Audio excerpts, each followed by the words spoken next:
তো চোৱা মেথছৰ যেতিয়া আমাৰ গণিতখন ষ্টাৰ্ট কৰোঁ ন পঢ়িব পুৰা ধুনীয়াকৈ শুনি যোৱা নোটছখিনি বনাই যাবা ইম্পৰ্টেণ্ট পইণ্টছ কেইটাহে লিখাম অকল বাকী আনইম্পৰ্টেণ্ট পইণ্টছ নিলিখাও তোমাৰ নাম এতিয়া যিকেইটা চেপ্টাৰৰ যেনেকুৱা ধৰণৰ কুৱেশ্যন আহে আমি সেইকেইটাহে মেইনলি ফ'কাছ কৰিম তো নাম্বাৰ চিষ্টেম বুলি কোৱাৰ লগে লগে নাম্বাৰ চিষ্টেমত আমাৰ কি হয় যেতিয়া মেথছখন পঢ়া ষ্টাৰ্ট কৰা ন মেথছখন পঢ়া ষ্টাৰ্ট কৰাৰ লগে লগে আমি একদম মেইনলি জানিব লাগিব মেথছত আছে কি গণিতত কি আছে তো গণিতত যদি কি আছে চোৱা একদম সহজ সৰল ভাষাত যদি ক'ব লাগে গণিতত কি আছে গণিত কিতাপখনত তুমি যেতিয়া খুলি পেলাই চোৱা তাত কি দেখা পোৱা তাত তুমি তো লিখি থকা দেখা নোপোৱা ব্যাখ্যাটো দেখা নোপোৱা তুমি তো অসমীয়াৰ বহুত কেইটা লাইন দেখা নোপোৱা তুমি তাত মেইনলি দেখা পোৱা কি নাম্বাৰছ বিলাক মানে 0 1 2 এনেকুৱা নাম্বাৰছ বিলাক দেখা পোৱা হয়নে তো এনেকুৱা নাম্বাৰছ বিলাকে মেথছখন ভৰ্তি হৈ আছে তো মেথছ শিকিব লাগিলে আমি মেইনলি জানিব কি লাগিব নাম্বাৰ বিলাকৰ কথা হল তো তোমালোকে চোৱা নাম্বাৰ বিলাক গোটেইবিলাক চিনি পোৱা কিন্তু সিহঁতক ক্লাছিফাই কৰিবলৈ তোমালোকৰ চাগে প্ৰব্লেম হ'ব পাৰে তো ইয়াতে আমি প্ৰথমতে শিকিম নাম্বাৰ বিলাকক কোনটো কি বুলি কয় কেনেকুৱা কেনেকুৱা ধৰণৰ নাম্বাৰ আছে ক'ৰ পৰা কেনেকৈ নাম্বাৰ কি চেঞ্জ কৰিব পাৰি এনেকুৱা ধৰণৰ কথা ঠিক আছে তো প্ৰথমতে চোৱা আমি যিমান বিলাক নাম্বাৰ লিখিব পাৰো চাবা দেই মই শৰ্ট নোটছ লিখাম একদম তো নোটছটো যাতে তোমালোকৰ লেংৰি নহয় তো কি হয় যেতিয়া আমি নাম্বাৰছ বিলাকৰ কথা কওঁ একদম তো নাম্বাৰছ বিলাকৰ কথা ক'লে একদম আমি যিমান ভাবিব পৰা নাম্বাৰ আছে তোমালোকে এতিয়া চোৱা মই যদি কওঁ যিকোনো এটা নাম্বাৰ কোৱা তেতিয়াহ'লে তোমালোকে এটা নাম্বাৰ কৈ দিবা মোক যিকোনো এটা নাম্বাৰ ধৰি লোৱা কৈ দিলা 105 ঠিক আছে এনেকুৱা এটা সংখ্যা ক'ব পাৰা কোনোবা এজনৰ ইচ্ছা গৈছে কোনোবা এজনে ভগ্নাংশত কৈ দিলা 2/7 কৈ দিলা ঠিক আছে এইটো এটা নাম্বাৰ হ'ল 105 এটা নাম্বাৰ হ'ল তাৰ পাছত কোনোবাই ক'বা 2.5 হয়নে কোনোবা এজনে ক'বা -70 তো এনেকুৱা ধৰণৰ আমি নাম্বাৰ বহুত কেইটা পাম হয়নে নাই তো যিবিলাক নাম্বাৰ তোমালোকে ভাবিব পাৰিবা যিবিলাক নাম্বাৰ তোমালোকে মাইণ্ডত আছে ধৰি লোৱা ক'ব পাৰিবা সেইবিলাকে আমি কি ক'ম জানানে বাস্তৱ সংখ্যা মানে ৰিয়েল নাম্বাৰ বুজি পালা পইণ্টটো ৰিয়েল নাম্বাৰ কি হয় যিবিলাক আচলতে ৰিয়েল হয় ৰিয়েল বুজি পাইছা ৰিয়েল মানে কি আচল বস্তু এনেকুৱা টাইপৰ কথা যিবিলাক বস্তু তোমালোকে ক'ব পাৰিবা যিবিলাক বস্তু তোমালোকে লিখিব পাৰিবা সেইবিলাকক আমি কি বুলি ক'ম ৰিয়েল নাম্বাৰ তাৰ পাছত কি থাকিব তাৰ পাছত এটা থাকিব ইমাজিনাৰী নাম্বাৰ ইমাজিনাৰীটো কি বস্তু এতিয়া ইমাজিনাৰী মানে কি জানানে চোৱা মই যদি তোমালোকক কওঁ ধৰি লোৱা এটা বাচন এটা ঠিক আছে এটা বাল্টি এটাত পানী আছে অকমান পানী আছে আৰু তো পানীখিনি তোমাক মই জুখিব দিয়া নাই তোমাক মই কৈছো কিমান পানী আছে তোমাক মই জাষ্ট কুৱেশ্যন এটা কৰিছো কিমান পানী আছে তো তুমি কেনেকৈ দেখাই দিবা বোলে অলপমান আছে আৰু ঠিক আছে অলপমান আছে বুলি ক'বা তুমি একজেক্ট ভেলুটো ক'ব নোৱাৰিবা ন যে 5 লিটাৰ আছে 10 লিটাৰ আছে তুমি একজেক্ট ভেলুটো নোৱাৰিবা তো তুমি কি ক'বা এটা আনুমানিক ভেলু এটা ক'বা অনুমান কৰি এটা কথা ক'বা হয়নে ইমাজিন কৰি তো অনুমান কৰি কথাটো ক'লা ন সেই নাম্বাৰ কেইটা ক'ব ইমাজিনাৰী নাম্বাৰ এনেকুৱা তো যিবিলাক বস্তু আমি একজেক্টলি ভেলু ক'ব পাৰো ৰিয়েল আচলতে তোমাৰ বাস্তৱ সংখ্যা বুলি কয় অসমীয়াত ঠিক আছে অসমীয়াত বাস্তৱ সংখ্যা বুলি ক'ব তো যিবিলাক নাম্বাৰ আমাৰ তোমালোকে লিখিব পাৰিবা বা ক'ব পাৰিবা সেই গোটেইকেইটা সংখ্যাক আমি কি বুলি ক'ম ৰিয়েল নাম্বাৰ হ'ল তো তোমালোকে এক্সাম্পলটো কেনেকৈ লিখিবা এতিয়া পইণ্টটো কেনেকৈ বনাবা চাবা দে মই ইয়াতে বনাই দি আছো ইজি হৈ যাব তোমালোকে কপিখনত লিখা ৰিয়েল নাম্বাৰ বুলি ঠিক আছে ৰিয়েল নাম্বাৰ বা ব্ৰেকেটত লিখি থবা বাস্তৱ সংখ্যা এটা ৰিয়েল নাম্বাৰ বুলি কোৱাৰ লগে লগে তোমালোকে কি কি লিখিবা ইয়াতে এটা এনেকৈ চিন এটা দি পেলাই লিখি যোৱা 1 2 3 ঠিক আছে মানে আমি 1 2 3 এনেকৈ যিমান লিখিব পাৰা গোটেইবিলাক কি বস্তু ৰিয়েল নাম্বাৰ তাৰ পাছত লিখা -1 -2 -3 তো এনেকৈ মাইনাছত যিমান সংখ্যা আছে গোটেইবিলাক কি হ'ব ৰিয়েল নাম্বাৰ ঠিক আছে তাৰ পাছত আমাৰ কি আহিব তাৰ পাছত লিখা 2/1 4/5 ঠিক আছে এনেকৈ লিখি যোৱা তো ভগ্নাংশ যিমান আছে গোটেইবিলাক কি হ'ব ৰিয়েল নাম্বাৰ তাৰ পাছত লিখা নেক্সট দশমিকত 2.5 লিখা 3.7 লিখা তো এনেকৈ 3.7 তো এনেকুৱা যিমান আছে গোটেইবিলাক কি হ'ব ৰিয়েল নাম্বাৰ তো কমা দি পেলাই এনেকৈ লিখিবা লিখি পেলাই ইয়াতে ব্ৰেকেটটো ক্লোজ কৰি দিবা ঠিক আছে বুজি পালা কি হয়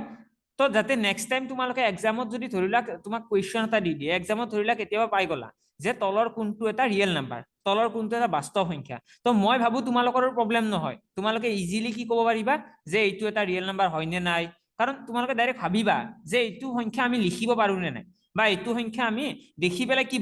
বুজি পাইছো নে নাই যদি বুজি পাইছা তেতিয়াহ'লে ডাইৰেক্টলি কি ক'বা এইটো ৰিয়েল নাম্বাৰ হয় আৰু যদি লিখিব পৰা নাই সংখ্যাটো তেতিয়াহ'লে কি হ'ব এইটো ইমাজিনাৰী নাম্বাৰ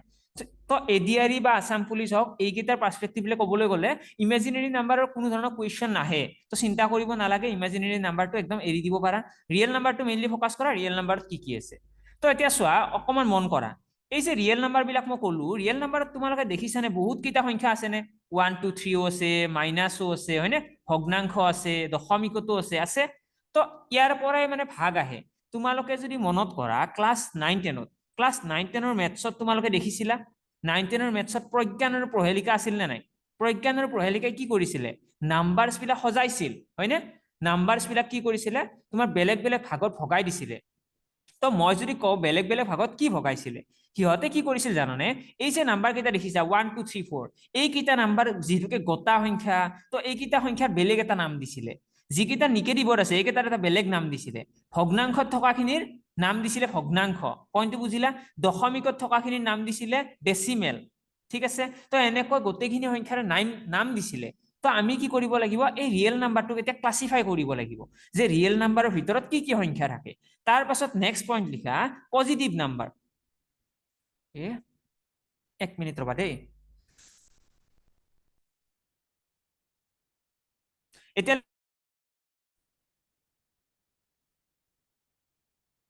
তো এনেকুৱা সংখ্যাবিলাক আমাৰ ভগ্নাংশত আহিব তাৰ পাছত নেক্সট কি আহিব তাৰ পাছত আমাৰ নেক্সট আহিব চোৱা এতিয়া নেক্সট আকৌ এটা পইণ্ট লিখা ফ্ৰেকশন ভগ্নাংশ বুলি আকৌ এবাৰ লিখা এবাৰ ভগ্নাংশ বুলি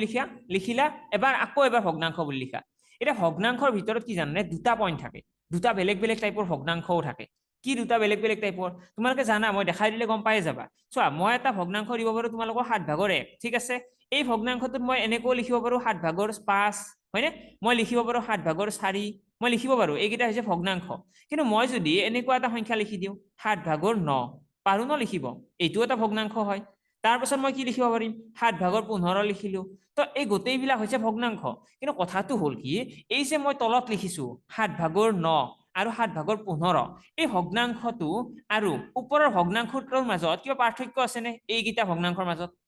তো তোমালোকে যদি মন কৰা গম পাবা যে ওপৰৰ সংখ্যাটো ইয়াতে কি আছিল 4 আছিল ইয়াতে আছিল 5 ইয়াতে আছিল 1 কিন্তু ইয়াতে কি আছে 9 আছে আৰু 15 আছে মানে আমি যদি ক'ব লাগে এই যে তলৰ সংখ্যাটো দেখিছা 7 আছে ন 7তকৈ কি হৈছে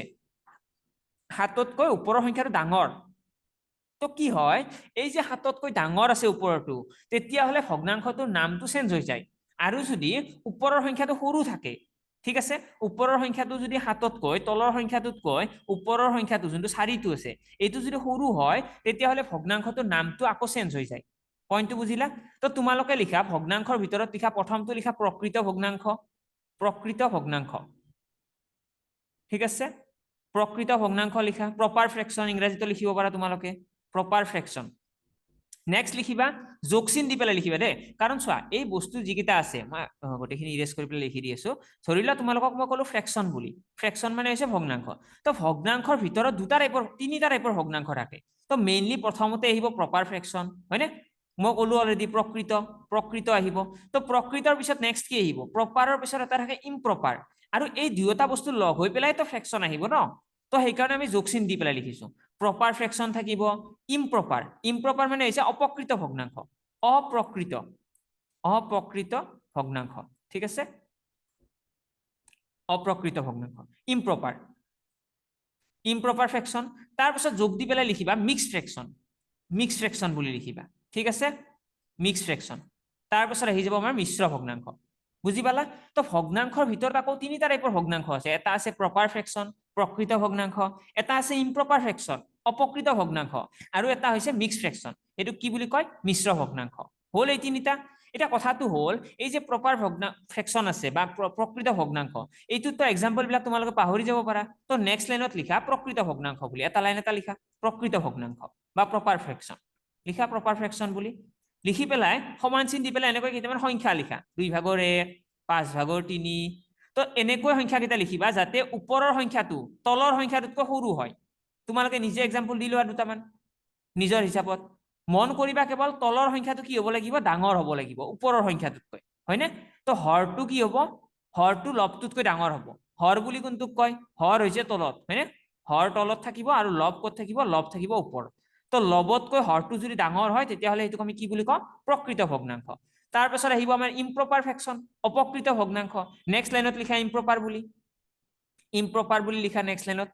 এটা ইমপ্ৰপাৰ বুলি লিখাৰ লগে লগে এক্সাম্পল কি আহিব এক্সাম্পল আহিব আমাৰ 2/, কি হ'ব ওপৰত ডাঙৰ সংখ্যা ৰাখিব লাগিব নে নাই 3 নেক্সট কি ৰাখিবা 7/, কিমান ৰাখিবা 12 ৰাখা তো এনেকুৱা ওপৰৰ সংখ্যাটো যদি ডাঙৰ হয় তলৰ সংখ্যাটোতকৈ তেতিয়াহ'লে আমি সেইটো কি বুলি ক'ম ইমপ্ৰপাৰ ফ্ৰেকশন ঠিক আছে ইমপ্ৰপাৰ ফ্ৰেকশন হল লিখি থৈছা ধুনীয়াকৈ এতিয়ালৈকে আমি কি কলো বাৰু মিক্স ফ্ৰেকশনটো কৈ পেলাই এবাৰ ৰিভাইজ কৰাই দি আছো গোটেইখিনি বস্তু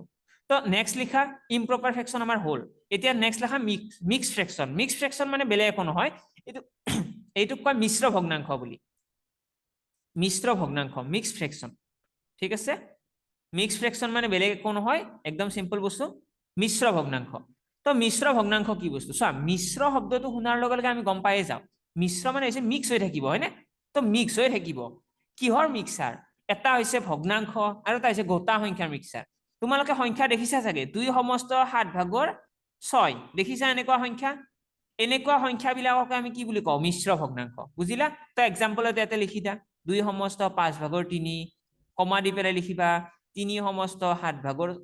2 তো এনেকুৱা কেৱল মন কৰিবা এটা কথা এই যে তলৰ সংখ্যাটো আছে তলৰ সংখ্যাটোতকৈ ওপৰৰ সংখ্যাটো ইয়াতো সৰু হ'ব লাগিব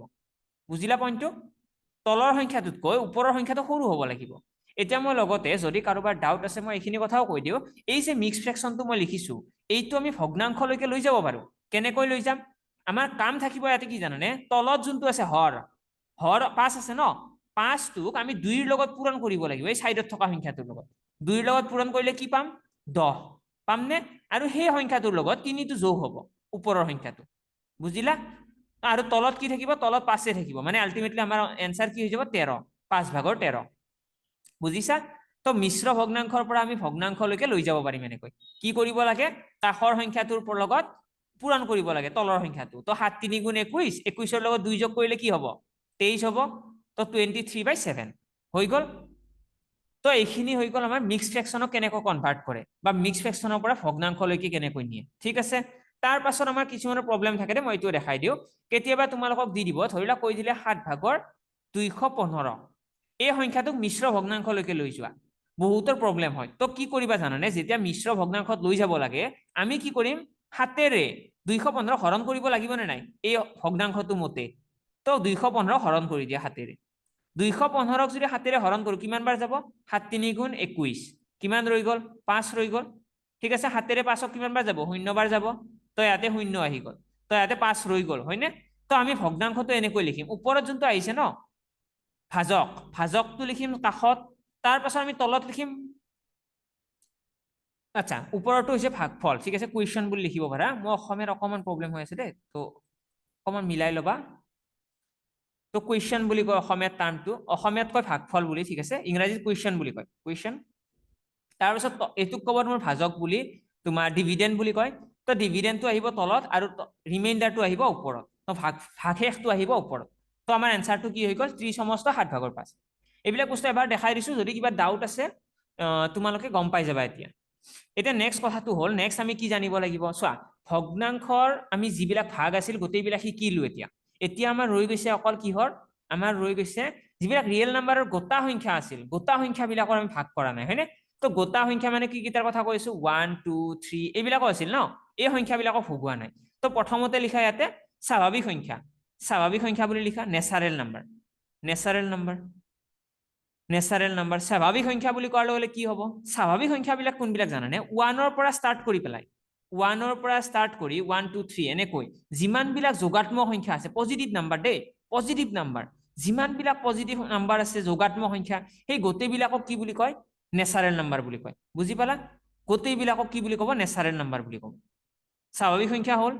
তাৰ পাছত আমাৰ নেক্সট কি আহিব হোল নাম্বাৰ ঠিক আছে পূৰ্ণ সংখ্যা অসমীয়াত কয় পূৰ্ণ সংখ্যা বুলি তো হোল নাম্বাৰ বুলি কোৱাৰ লগে কি হ'ব হোল নাম্বাৰ বুলি কোৱাৰ লগে আহিব 0 ইনক্লুডিং 0 1 2 3 এনেকৈ গৈ পেলাই ইনফিনিটি লৈকে যাব তো কি হয় যেতিয়া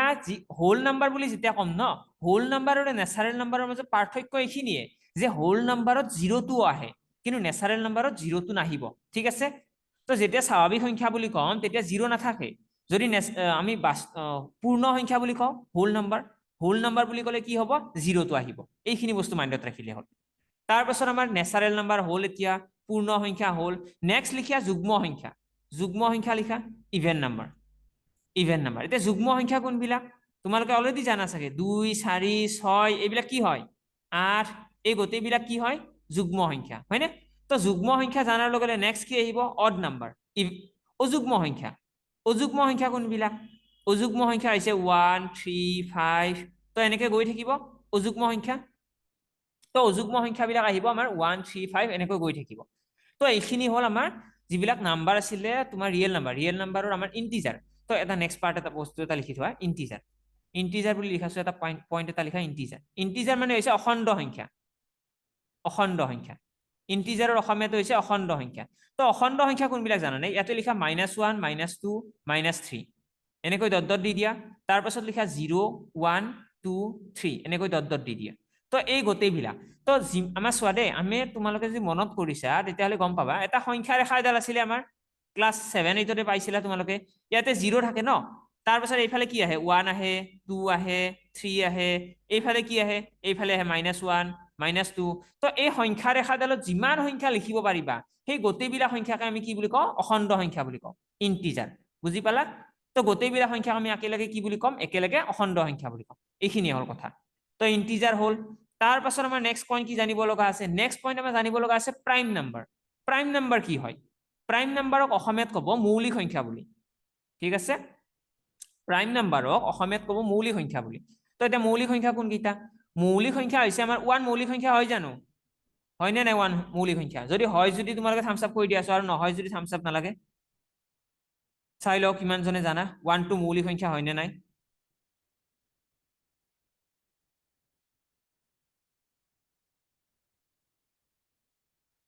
ওকে তো 1 2 মৌলিক সংখ্যা নহয় হয়নে 1 2 আমাৰ মৌলিক সংখ্যা নহয় এতিয়া আমাৰ 1 2 মৌলিক সংখ্যা নহলে আমাৰ নেক্সট কি আহিব নেক্সট আহিব 2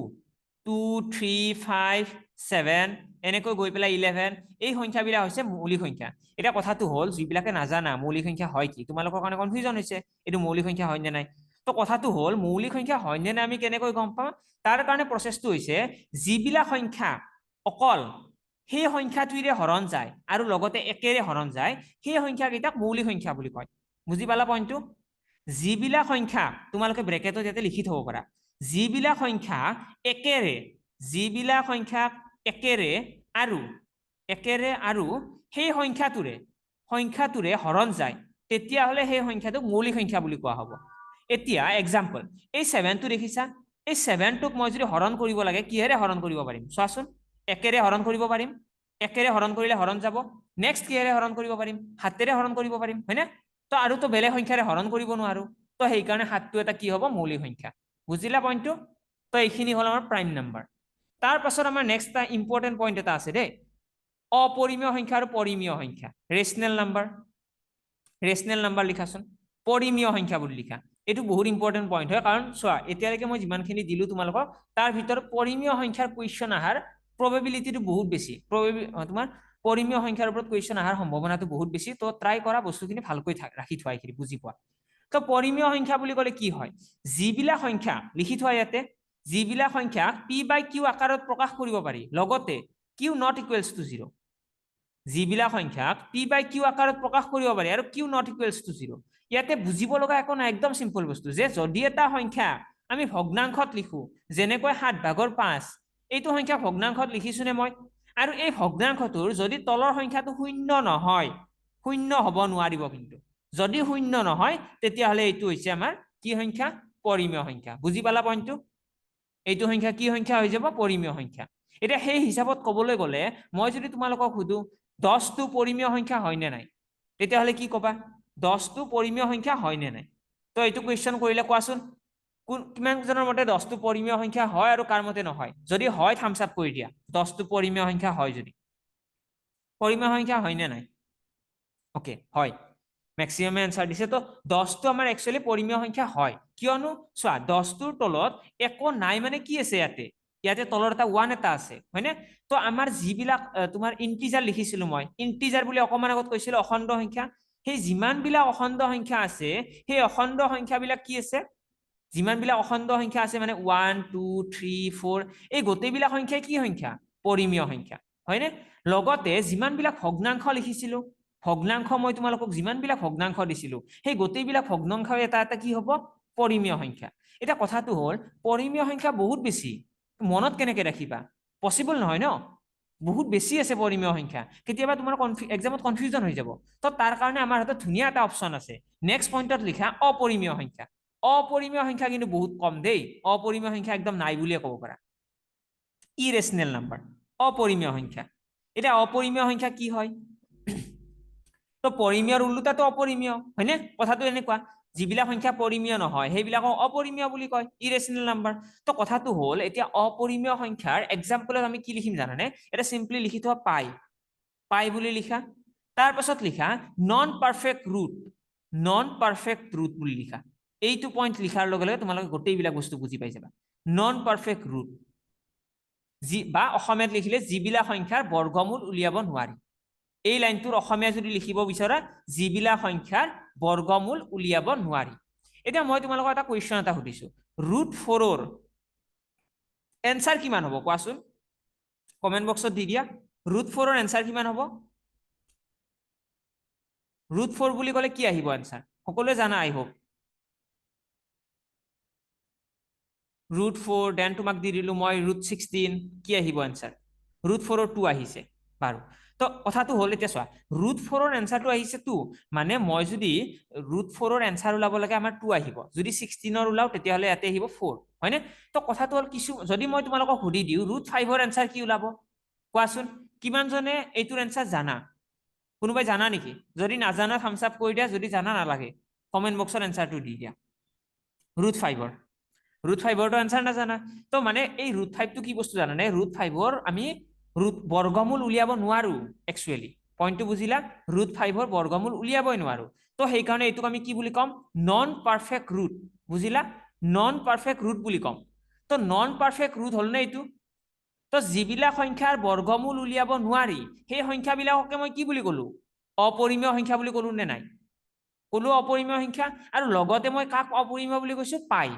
বুজিলা পাই সংখ্যাটো হৈছে অপৰিমেয় সংখ্যা আৰু লগতে কোনটো সংখ্যা এই √15 √5 ঠিক আছে যাৰ বৰ্গমূল উলিয়াব নোৱাৰি এটা কথাটো হ'ল এক্সামত আমাৰ কুৱেশ্যনটো কেনেকৈ আহিব এক্সামত তোমালোকৰ কুৱেশ্যনটো এনেকৈ দিব ধৰিলা তোমালোকক ক'ব তলৰ কোনটো এটা অপৰিমেয় সংখ্যা নহয় বা অপৰিমেয় সংখ্যা হয়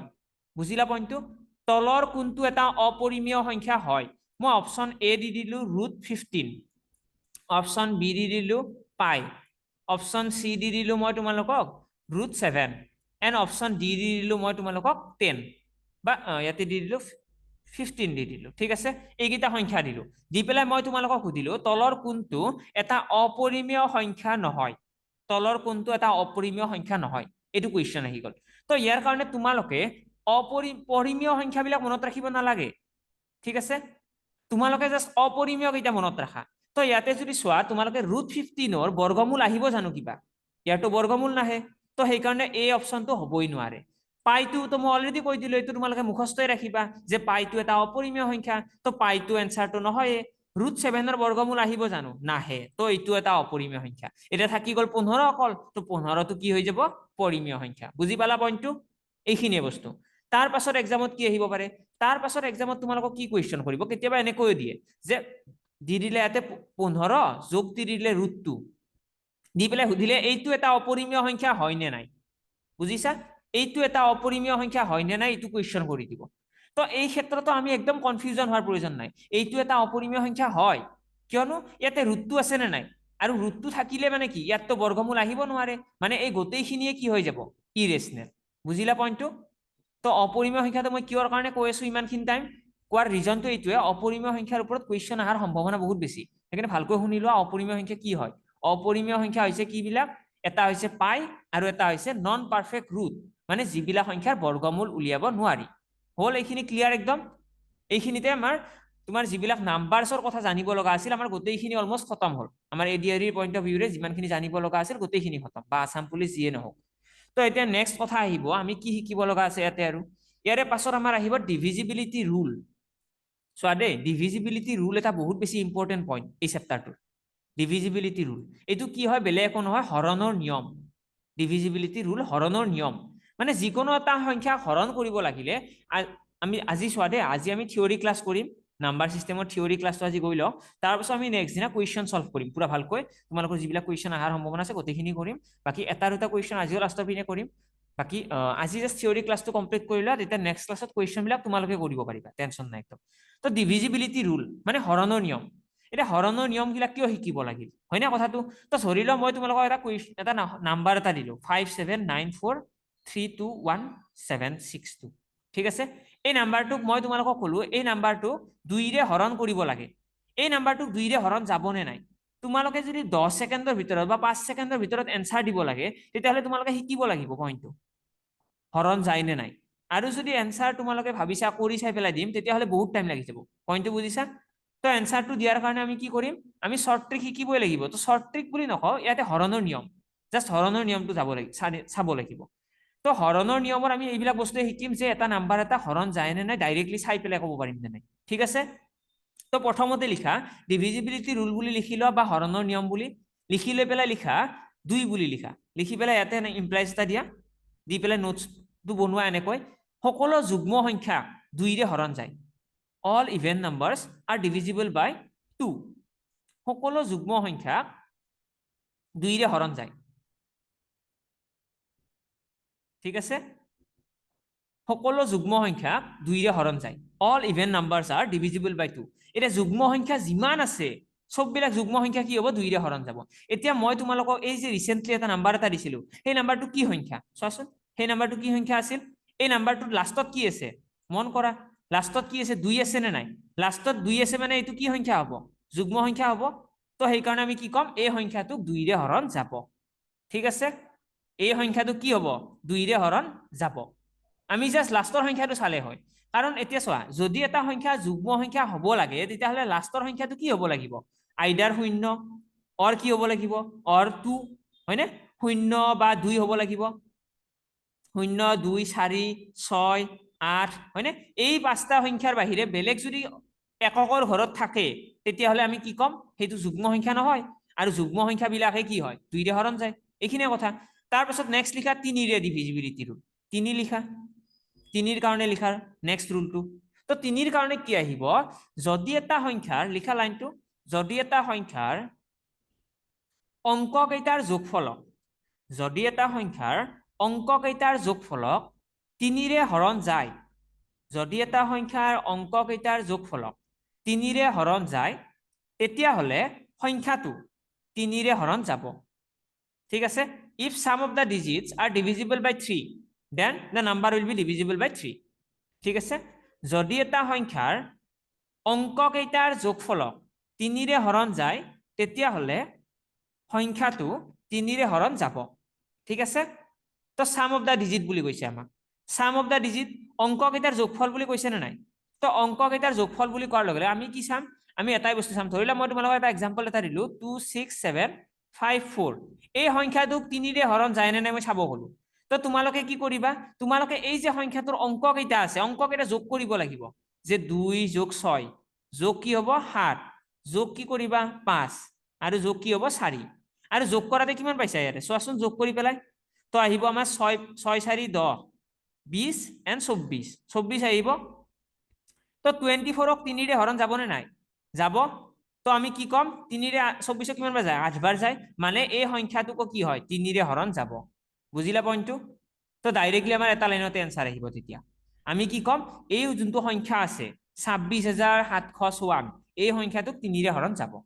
হল কথাখিনি বুজি পালা কেনেকৈ গম পালো এটা কথাটো হল চোৱা দেই এটা কথা এটা শিকিব লগা আছে এইখিনি হল আমাৰ বেসিক টেকনিক আমি কেনেকৈ এক্সামত তোমাৰ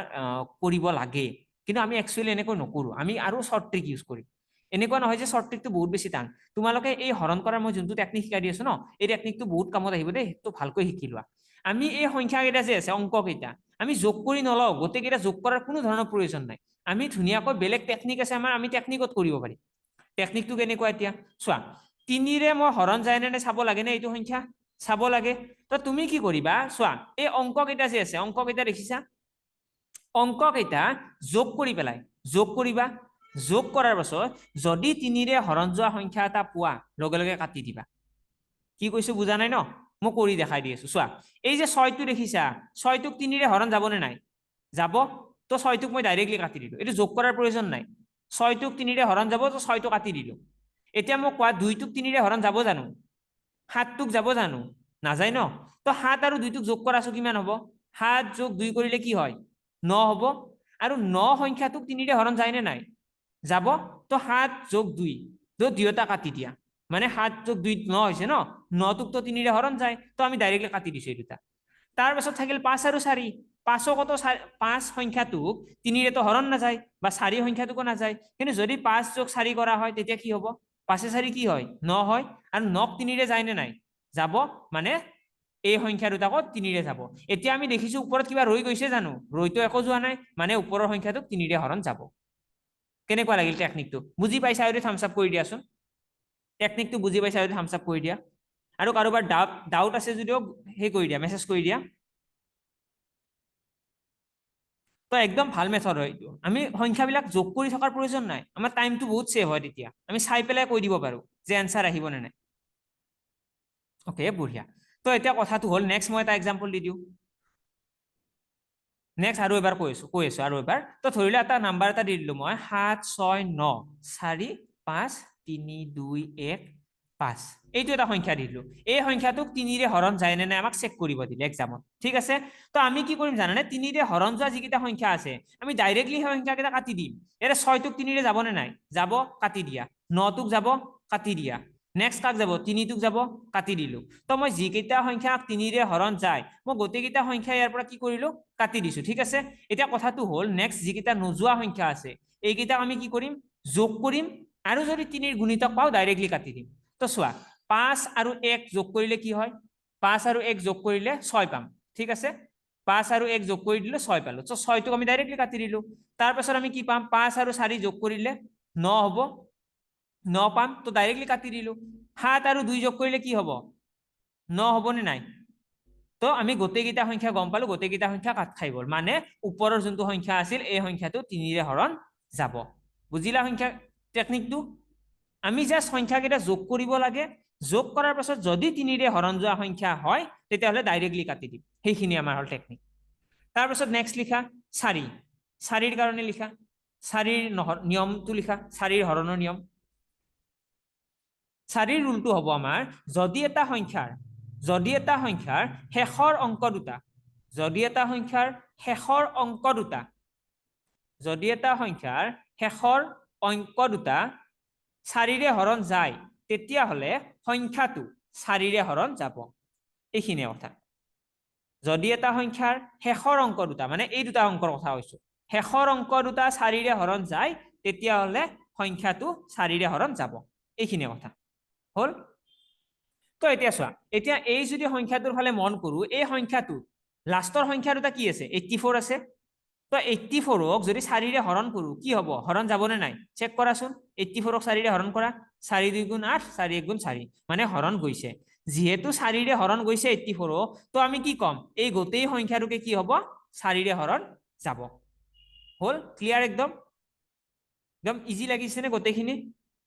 তো এতিয়া কথাটো হ'ল এতিয়া তোমালোকে ভাবি থাকিব পাৰা যে এইবিলাক যে শিকাই আছে কিয় শিকাই আছে এক্সামত কেনেকে কুৱেশ্যনটো আহিব হয়নে এটা ডাউট এটা থাকে এক্সামত কেনেকে কুৱেশ্যন আহিব তো মই এটা কুৱেশ্যন এটা দি দিওঁ ইয়াতে তোমালোকৰ ডাউটটো ক্লিয়াৰ হৈ যাওক কেনেকুৱা কুৱেশ্যন আহিব এক্সামত আমাক সংখ্যাবিলাক এনেকৈ দিব 5 7 4 3 2 ইয়াতে দি দিলে ধৰি লোৱা 7 and x ঠিক আছে আমাক ক'ব এই সংখ্যাটোৰ শেষৰ অংকটো দেখিছেনে কি আছে শেষৰ অংকটো ইয়াতে x আছে আমাক ক'ব শেষৰ অংকটো x আছে আমাক ক'ব এই সংখ্যাটো যদি 4ৰে হৰণ যায়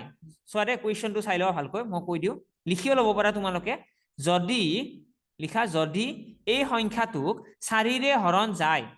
যদি এই সংখ্যাটোক 4ৰে হৰণ যায় তেতিয়াহ'লে x ৰ মান উলিওৱা তেতিয়াহ'লে x ৰ মান উলিওৱা তো find the value of x if this number is divisible by 4 এইটো হৈছে কুৱেশ্যন তো কথাটো হ'ল চোৱা এতিয়া আমি এইটো কুৱেশ্যনৰ এনসাৰ উলাবৰ কাৰণে আমাৰ টেকনিকটো কি থাকিব লাগিব আমি 4ৰে হৰণৰ নিয়মটো জানিব লাগিব 4ৰ হৰণৰ নিয়মটো কি আছিল 4ৰ হৰণৰ নিয়মটো আছিল যদি এটা সংখ্যাক 4ৰে হৰণ কৰিব লাগে কি হ'ব লাগে শেষৰ অংক দুটা 4ৰে হৰণ যাব লাগিব হয়নে তো শেষৰ অংক দুটা ইয়াতে কি আছে 7 আৰু x আছে এতিয়া 7 আৰু x ক 4ৰে হৰণ কৰাছো কি হ'ব 4 1 গুণ 4 কিমান ৰৈ গ'ল 3 তো 3 লৈ গ'লে 3ৰ কাষত ইয়াতে x ৰ মানটো কি বহাবা পাৰা তুমি x ৰ মানটো কি হ'ব পাৰে 0 হ'ব পাৰে 0 হলে কি হ'ব 30 হৈ যাব 30ক 4ৰে হৰণ যায় জানো না যায় তো আমি ইয়াতে কি বহাম ধৰি লোৱা x ৰ মানটো মই 2 বহাই দিলো মানে কি হ'ব 4ৰে কিমান বাৰ যাব 8 বাৰ যাব নে নাই ইয়াতে 18 4 গুণ 72 হ'ব বুজিছা পইণ্টটো তো মানে আমি গম পাই গলো এক্সৰ ভ্যালুটো 2 হ'ব পাৰে তাৰ পাছত কি হ'ব পাৰে এক্সৰ ভ্যালুটো 6 হ'ব পাৰে তেতিয়া কি হ'ব তেতিয়া হৈ যাব 19 19 4 গুণ কি হয় 76 হ'ব তাৰ পাছত আমাৰ নেক্সট কি হ'ব পাৰে নেক্সট আমাৰ 0 হ'বতো নোৱাৰে তো তাতকৈ আমাৰ বেছি বেলেগ সংখ্যা হ'ব নোৱাৰে মানে আমি গম পাই গলো এক্সৰ মানটো কি হ'ব পাৰে আকৌ এবাৰ বুজাই দিও আচ্ছা কৈ আছো মই চোৱা আমাক এই সংখ্যাটোৰ কোৱেশ্চনটো এনেকুৱা আছিল যদি এই সংখ্যাটো যে আছে ওপৰত 574347x এই সংখ্যাটোক 4 ৰে হৰণ যায় তেতিয়া হলে xৰ মান উলিওৱা আমাক কৈয়ে দিছে যে ওপৰৰ সংখ্যাটো এই সংখ্যাটো 4 ৰে হৰণ যায় এটা কথাটো হল 4 ৰে হৰণ যাবলৈ হলে আমাৰ নিয়ম কি আছিল আমাৰ ৰুলটো মই অলৰেডি লিখাই দিলো যে নিয়মটো আছিল শেষৰ অংক দুটা 4 ৰে হৰণ যাব লাগিব হয় নে নাই তো 7x যোনটো আছে 7x টো 4 ৰে হৰণ যাব লাগিব এতিয়া তোমালোকে ভাবিব লাগে যে xৰ জায়গাত এনেকুৱা কি ভ্যালু বহাও যাৰ ফলত xৰ জায়গাত এনেকুৱা কি ভ্যালু বহাবা যাৰ ফলত এই সংখ্যাটোক 4 ৰে হৰণ যাব এতিয়া ভাবি চোৱাচোন তো তুমি যদি মন কৰা 18 4 গুণ কি হয় 72 হয় নে নাই হয় নে 18 4 গুণ 72 তো যদি xৰ মানটো মই 2 ৰাখি দিও xৰ মানটো 2 ৰাখি দিও তেতিয়া হলে 4 ৰে হৰণ যাব নে নাই যাব তাৰ পাছত যদি মন কৰা 76 ধৰিলা 4 ৰে মই ইয়াতে ৰাখি দিলো xৰ মানটো 6 তেতিয়া কি হ'ব 19 বাৰ যাব 19 বাৰ যাব 19 4 গুণ কি হ'ব 76 হ'ব তো আমি গম পাই গলো যে xৰ মানটো হয়তো 2 হ'ব নহয়তো 6 হ'ব এতিয়া অপচনত যোনটো আছে ধৰিলা 2 আছে 2 টো কাৰেক্ট আনসাৰ ধৰিলা 6 আছে 6 টো কাৰেক্ট আনসাৰ ঠিক আছে ধৰিলা 2টা আছে তেতিয়া হলে তোমালোকৰ থাকিব যে অপচন এ আৰু বি দুয়োটা কাৰেক্ট বুজিলা পইণ্টটো কুৱেশ্চন কেনেকৈ আহে তো এক্সামত আমাৰ এনেকুৱা ধৰণৰ কুৱেশ্চন আহিব বাৰু এতিয়া আমাৰ 4ৰ পাছত নেক্সট ৰুল আহা 5ৰ ঠিক আছে মই কুৱেশ্চন কৰাম বাৰু একদম চিন্তা কৰিব নালাগে কুৱেশ্চন ধুনীয়াকৈ কৰাম পুৰা ধুনীয়াকৈ কুৱেশ্চন ইয়াত টাইপ কৰাই থাকিব তোমালোকে চাই ললে বুজি পাই যাবা নেক্সট লিখা তোমালোকে 5ৰ হৰণৰ নিয়ম কি আছে তো 5ৰ কাৰণে যদি লিখিব লাগে 5ৰ কাৰণে আমি লিখিম যদি এটা সংখ্যাৰ 5ৰ কাৰণে লিখা যদি এটা সংখ্যাৰ শেষৰ অংক কেইটা যদি এটা সংখ্যাৰ শেষৰ অংক কেইটা সৰি দেই শেষৰ অংক কেইটা নহয় শেষৰ অংকটো অংক কেইটাটো নালাগে শেষৰ অংকটো লিখা যদি এটা সংখ্যাৰ শেষৰ অংকটো 0 বা যদি এটা সংখ্যাৰ শেষৰ অংকটো 0 বা 5 হয় তেতিয়া হলে সংখ্যাটো 5ৰে হৰণ যাব এইটো একদম সহজ হয় একদম সহজ যদি এটা সংখ্যাৰ শেষৰ অংকটো 0 বা 5 হয় তেতিয়া হলে কি হ'ব সংখ্যাটো 5ৰে হৰণ যাব এতিয়া মই যে এইটো সংখ্যা লিখিছো এই সংখ্যাটো 5ৰে হৰণ যাব নে নাযায় কাৰ মতে যাব থাম্বস আপ কৰা আৰু নাযায় যদি কমেন্ট বক্সত জনাই দিয়া কোৱাচোন এই সংখ্যাটো 5ৰে হৰণ যাব নে নাই নাযায় নাযায় ধ্ৰুৱজ্যোতি নাযায় এইটো হৰণ তো কাৰণ ইয়াৰে এককৰ ঘৰত কি আছে 8 আছে আমি শেষৰ অংকটোৰ কথা কৈছো শেষৰ অংক মানে এককৰ সংখ্যাটো তোমালোকৰ যদি শেষৰ অংক বুলি কওঁতে বুজিব প্ৰব্লেম হৈছে একক লিখা একক বুলি লিখি থোৱা এককৰ ঘৰত কি থাকিব লাগিব 0 বা 5 এতিয়া যদি মই কাষতে এটা 0 এটা লগাই দিওঁ তেতিয়াহলে কি হ'ব হৰণ যাব যদি 5 এটা লগাই দিওঁ তেতিয়াও হৰণ যাব তো কথাটো হল আলটিমেটলি আমাৰ গোলটো হল যে এককৰ ঘৰত 0 বা 5 থাকিব লাগিব ঠিক আছে বাৰু তো এইখিনিতে মই আজি তোমালোকৰ ডিভিজিবিলিটি ৰুলখিনি অকমান ৰখাই দিলো ডিভিজিবিলিটি ৰুল নেক্সট দিনাও দিম দি পেলাই নেক্সট দিনা কুৱেশ্যনো কৰাম তো চিন্তা নাই এতিয়া এটা কুৱেশ্যন এটা কৰো নাম্বাৰ চিষ্টেমত ঠিক আছে ডিভিজিবিলিটি ৰুলখিনি ইয়াতে থাকক 5লৈকে হ'ল আৰু 5টা সংখ্যা আছে সেইকেইটা কৰিলে খতম ঠিক আছে তো নেক্সট লিখা কুৱেশ্যন এটা লিখা ইয়াতে আছে চাগে ৰবা দেই মই চাই দিওঁ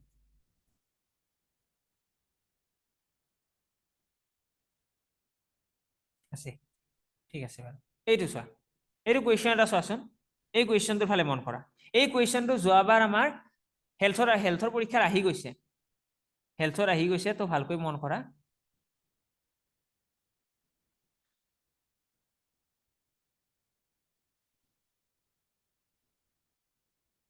বাৰু তো কুৱেশ্যনটো আমাক কি কৈছে আমাক ইয়াতে কুৱেশ্যনটো মই অসমীয়াতো কৈছো তো যিবিলাকে বুজা নাই চিন্তা কৰিব নালাগে ইয়াতে কুৱেশ্যনটো আমাক কৈছে how many digit will be use to print page number containing 180 page okay তো এখন কিতাপ এখন ছপাবলৈ 180খন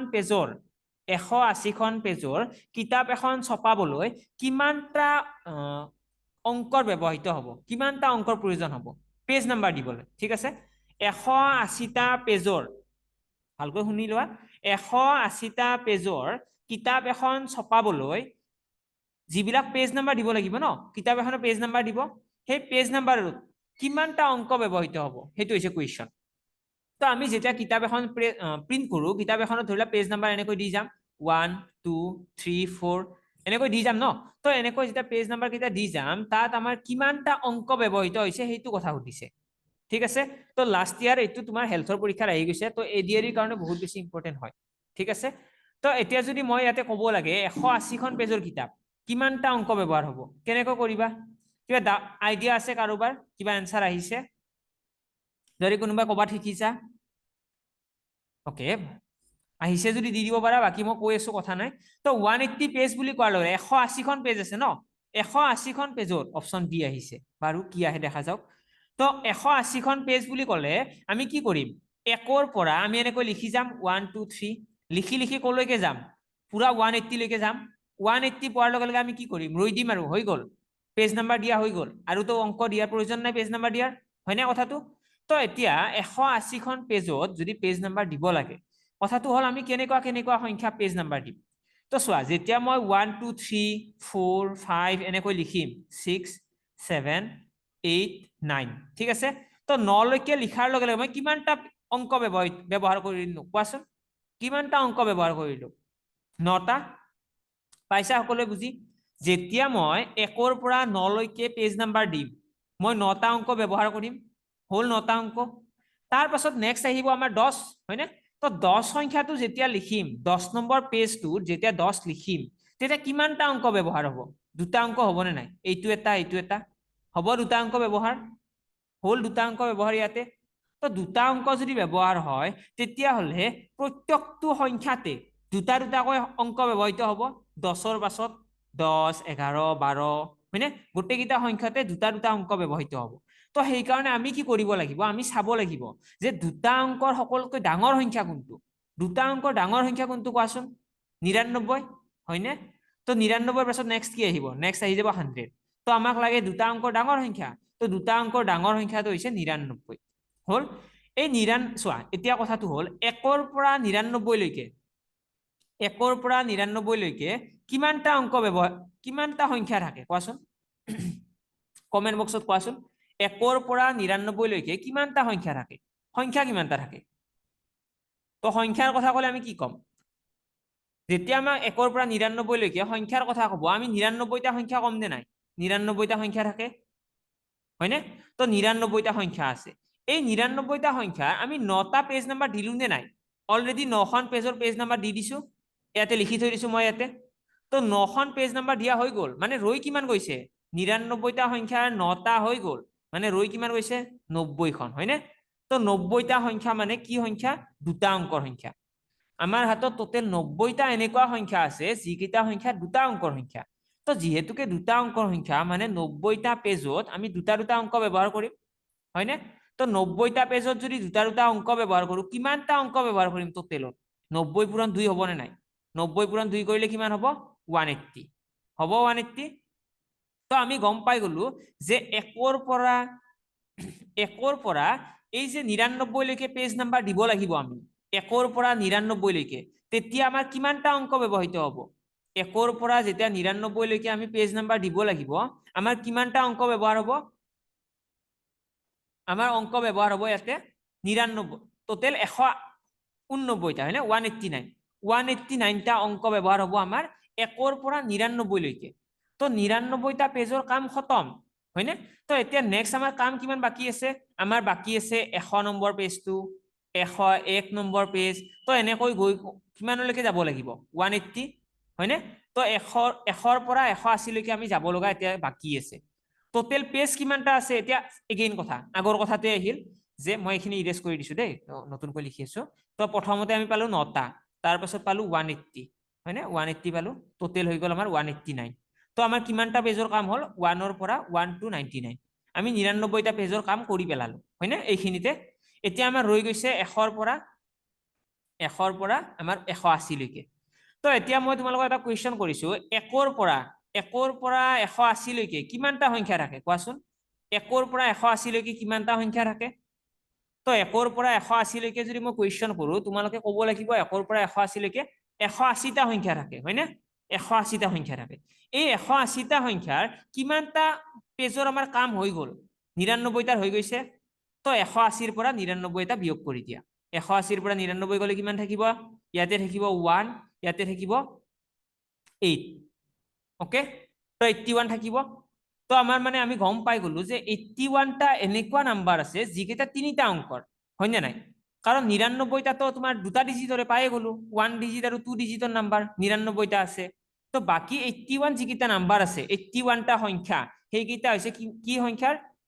সেইকেইটা হৈছে তিনিটা সংখ্যাৰ তিনিটা অংকৰ সংখ্যা তো এই 81টা সংখ্যা যেতিয়া তোমালোকে লিখিবা পেজ নাম্বাৰটো যেতিয়া দিবা তেতিয়া কি কৰিবা তিনিটা অংক লিখিবা মানে এটা পেজত তিনিটা অংক তো 3ৰে পূৰণ কৰি দিয়া কিমান আহিব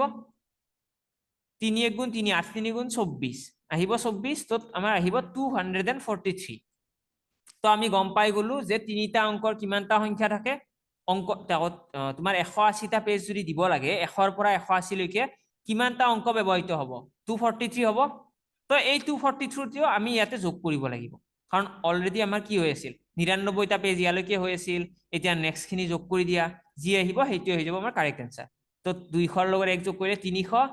দেন 432 এপ্ৰক্সিমেটলি হয় না 432 আহিছে কাৰেক্ট आंसर 432 ঠিক আছে বাৰু কোনোবা এজনে आंसर দিছিল ন কারেক্ট आंसर আছিল একদম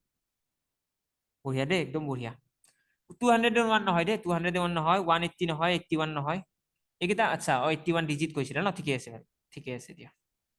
তো এইখিনিয়ে আমাক তোমাৰ যোৱাবাৰ হেলথৰ আহিছিলে সো এবাৰ এডিআৰিটো আহাৰ সম্ভাৱনা আছে এইটো কোৱেশ্চন এনেকুৱা ধৰণৰ কোৱেশ্চন আহিলে এতিয়া কথাটো হ'ল এই যিমানখিনি মই কৰালো আজি ইমান লেংগ্ৰি মেথডত এক্সামত কৰাৰ প্ৰয়োজন নাই এক্সামত চোৱা দেই তোমালোকে কিছুমান বস্তু এক্সামত যোৱাৰ আগত প্ৰিপেয়াৰ হৈ যাবই লাগিব মই যেতিয়া তোমালোকক কম যে 200খন পেজৰ এখন কিতাপত কিমানটা অংক ব্যৱহৃত হ'ব পেজ নাম্বাৰ দিবলৈ তেতিয়াহ'লে তোমালোকে ডাইৰেক্টলি এটা পইণ্ট লিখিব লাগিব যে 1ৰ পৰা 99 লৈকে পেজ নাম্বাৰ দিলে কিমান ব্যৱহাৰ হয় 189 এইটো মুখস্থ থাকিব লাগিব কাৰণ এইটো বস্তু সদায় সেম থাকিব ন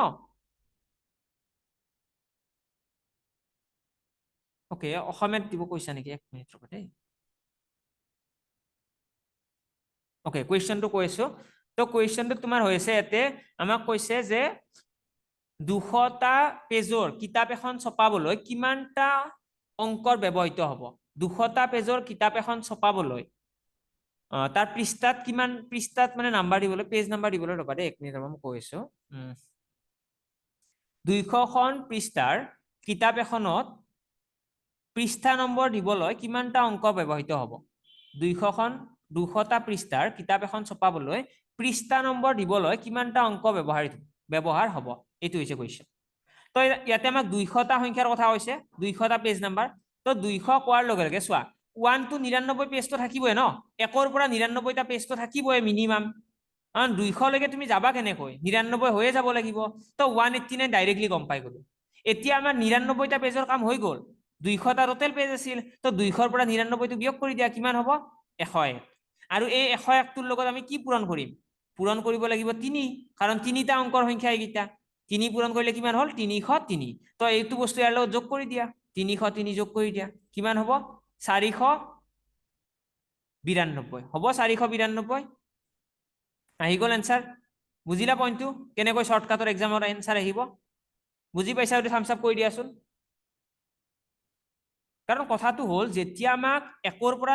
200টা পেজৰ কথা ক'ব আমি 99টা পেজটো আহিবই ন তো ডাইৰেক্টলি আমি লিখিম যে 189 99টা পেজৰ কাৰণে 189 বাকী ৰৈ কিমানটা পেজ গ'ল তো 200ৰ পৰা 99টো বিয়োগ কৰি দিয়া 101টা পেজ সেইটোৱে পাৰো তো বঢ়িয়া তো এইটো কুৱেশ্যন এটা আহিল তোমালোকৰ নাম্বাৰ চিষ্টেমৰ টাইপছ তাৰপিছত আমাৰ নেক্সট কুৱেশ্যন কি আছে নেক্সট কুৱেশ্যন চোৱা এইটো কুৱেশ্যনৰ এনসাৰ কোৱাচোন এ বি চি ডি তোমালোকে কমেন্ট বক্সত এনসাৰ দি দিয়া এইটো কুৱেশ্যন অলৰেডি তোমালোকৰ ক্লাছত আজি গুছিয়ে গৈছে সকলোৱে ট্ৰাই কৰা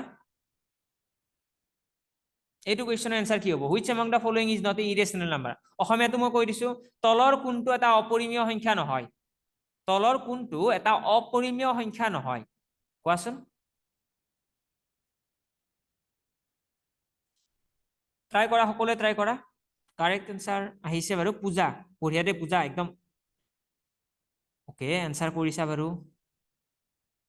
অপৰিমেয় সংখ্যা নহয় দেই কুৱেশ্যনটো ভালকৈ শুনা তলৰ কোনটো এটা অপৰিমেয় সংখ্যা নহয় অপৰিমেয় সংখ্যা নহয় তো এ নহব এনসাৰটো চি নহয় দেই গোটেইকেইটা মাৰি দিছা দেই নহয় চি নহয় তো চোৱা এইটোৰ আমাৰ কাৰেক্ট এনসাৰ আহি যাব 7/22 বি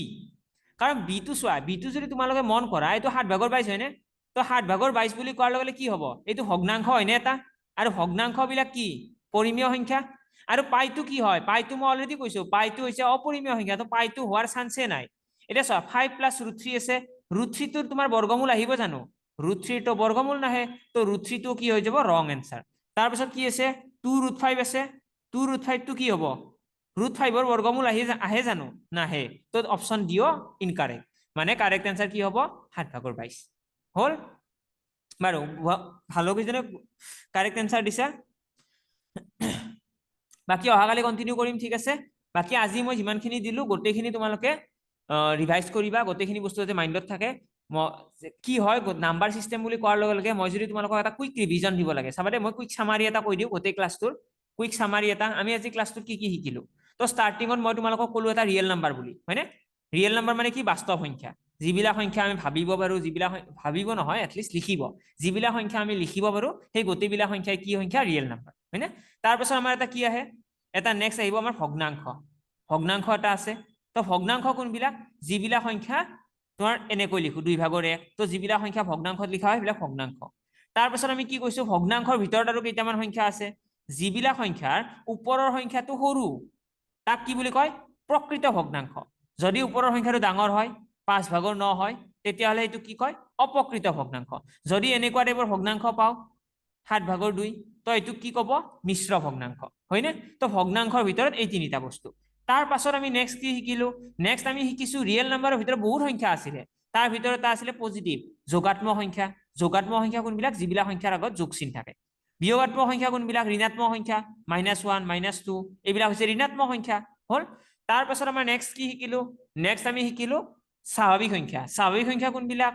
1 ৰ পৰা আৰম্ভ কৰি 1 2 3 এনেকৈ ইনফিনিটি লৈকে যিমান সংখ্যা লিখিব পাৰো সেই গোটেইবিলাককে কি বুলি কোৱা হয় নেচাৰেল নাম্বাৰ বা স্বাভাৱিক সংখ্যা তাৰ পাছত নেক্সট কি শিকিলো নেক্সট শিকিলো মৌলিক সংখ্যা কোনবিলাক আছিল মৌলিক সংখ্যা আমাৰ আছিল 2 3 5 7 হয়নে প্ৰাইম নাম্বাৰ এইবিলাক সংখ্যাৰ স্পেশালিটি কি এই সংখ্যা কেইটা অকল একেৰে আৰু সংখ্যাটো নিজেৰে হৰণ যায় তাৰ পাছত নেক্সট কি আছিল এটা আছিল হোল নাম্বাৰ হয়নে হোল নাম্বাৰ আছিল হোল নাম্বাৰ কোনবিলাক তোমাৰ 0 ৰ পৰা আৰম্ভ কৰি আমি লিখিব পৰা যিমান সংখ্যা আছে 0 1 2 3 4 এনেকৈ যিমান লিখিব পাৰো সেই গোটেইবিলাক সংখ্যা কি বুলি কয় হোল নাম্বাৰ ঠিক আছে